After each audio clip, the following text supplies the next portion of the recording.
రాష్ట్ర ప్రభుత్వానికి ఇస్తుంది. ఆ రకంగా ఫామ్ మెకనైజేషన్ కానీ, డ్రిప్ కానీ, స్ప్రింక్లర్ కానీ తప్పకుండా మీ జిల్లాకి అత్యధిక ప్రాధాన్యత. ఈ ప్రభుత్వ ప్రాధాన్యతే వ్యవసాయం. కాబట్టి వ్యవసాయం మీద ఎంత ఖర్చు పెట్టినా మాకు మీ రుణం తీర్చుకోలేము. మీరు చూశారు, గ్రామీణ తెలంగాణ పూర్తిగా కాంగ్రెస్ పార్టీని అక్కువ చేర్చుకుంది.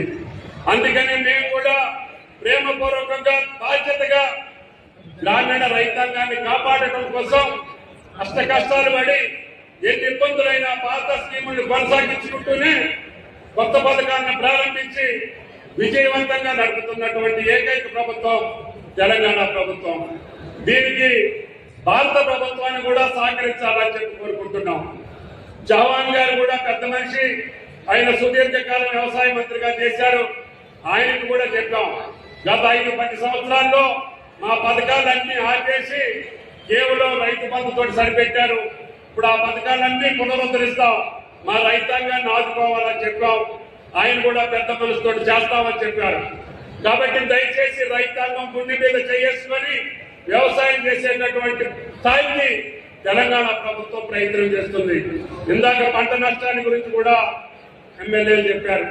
తప్పకుండా మేము అన్నటువంటి పంట నష్టాన్ని త్వరలోనే మీ ఖాతాల్లో జమ చేసే బాధ్యతని వ్యవసాయ శాఖ తీసుకుంటుందని చెప్పి కూడా మీకు ఈ సందర్భంగా మనం చేస్తున్నాం.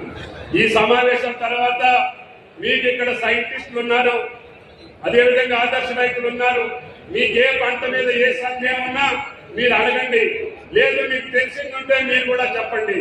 రైతాంగానికి రాబోయే రోజుల్లో వ్యవసాయం ఏ పద్ధతిలో చేస్తే మనం నిలబడగలుగుతామో, అది ప్రభుత్వ పరంగా కావచ్చు, శాస్త్రవేత్తల పరంగా కావచ్చు, అనుభవం కలిగినటువంటి రైతుల ద్వారా కావచ్చు, లేకపోతే అనేక కంపెనీలు ఇప్పుడు యంత్ర సామాగ్రిని, అదేవిధంగా పురుగు మందుల్ని, అదేవిధంగా ఫామ్ మెకనైజేషన్ మొత్తాన్ని కూడా డిస్ప్లే పెట్టాం.